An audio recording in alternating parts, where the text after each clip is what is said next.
ំកូនប្រឹងដងនឹងក្រោយពេលដែរម៉ែមិននៅអារម្មណ៍កូនសែនសោកសៅកូនទ្រាំទូលទុកផែនដីជាកូនប្រដែរគ្មានម៉ែវាសនាគ្មានកោដៅ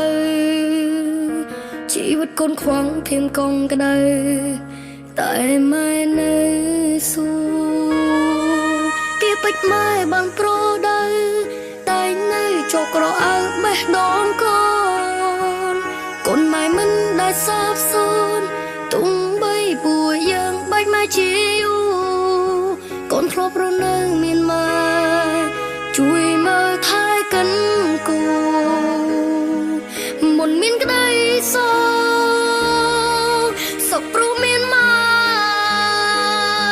កូនចង់មានម៉ែមានម៉ែដូចកាលមុនមានតែម៉ែស្រឡាញ់កូនជាងគេក្នុងលោកនេះធ្វើឲ្យកូននឹងម៉ែនឹងរហូតយល់សោកឃើញម៉ែ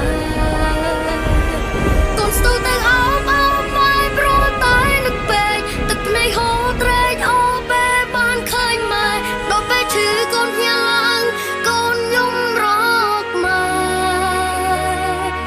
នឹងឃើញម៉ែ